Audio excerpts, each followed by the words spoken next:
అందరికీ నమస్కారం అండి. Welcome to my channel.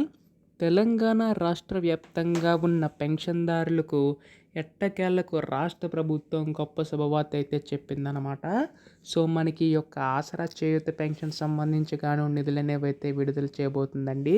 అయితే ఇక్కడ మనకి వృద్ధుల వితంతులకి చూసుకుంటే 4,000 రూపాయలు, దివ్యాంగులకి 6,000 రూపాయల చొప్పున విడుదల చేయడానికి సిద్ధమైనట్లుగా తెలుస్తుందండి. అయితే దీనికి సంబంధించి గాను ముఖ్యంగా చూసుకున్నట్లయితే మనకి రాష్ట్ర ప్రభుత్వం నిధులు ఎప్పుడు విడుదల చేస్తుందని చెప్పి చాలామంది అడుగుతున్నారు.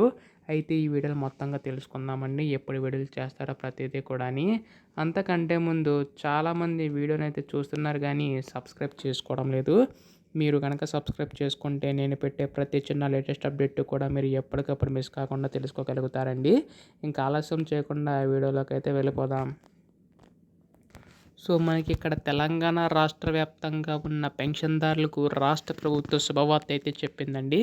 గతంలో చూసుకున్నట్లయితే మనకి ఈ యొక్క పెన్షన్ సంబంధించి గాను వృద్ధుల వితంతులకి 2,000 రూపాయలు, దివ్యాంగులకి 3,000 రూపాయలు చొప్పున అందించేది. అయితే ప్రభుత్వం దాన్ని కాస్త 4,000 రూపాయలు, అలాగే దివ్యాంగులకి 6,000 రూపాయలు పెన్షన్ ఇస్తామని చెప్పి హామీ అయితే ఇవ్వడం జరిగింది కదండి. సో దానికి సంబంధించి కానీ నిధులు అనేవి అయితే కేటాయిస్తుందన్నమాట. అయితే దాదాపుగా మనకి ఇప్పటివరకు ఎన్నికలు ఏవైతే హామీలు అయితే ఇచ్చాయో అవన్నీ కూడా అమలు చేసుకుంటూ రావడం అయితే జరుగుతుందండి. అయితే ఇప్పటికే మనకి రైతు భరోసా నిధులు కూడా విడుదలయ్యాయి. అయితే ఇప్పుడు తర్వాత చూసుకున్నట్లయితే మనకి ఈ యొక్క ఆసరా పెన్షన్ సంబంధించి అంటే చేయూత పెన్షన్ సంబంధించిన నిధులు కూడా విడుదల చేసే అవకాశం ఉందండి. సో ఈ యొక్క పెన్షన్ పెంచి అందించడానికి సిద్ధమైనట్టు తెలుస్తుంది. సో ముందుగా ఏ జిల్లాలకు జమ చేస్తారని చెప్పి చాలామంది అడుగుతున్నారు. అర్హులైన ప్రతి ఒక్కరికి కూడా వస్తుందండి.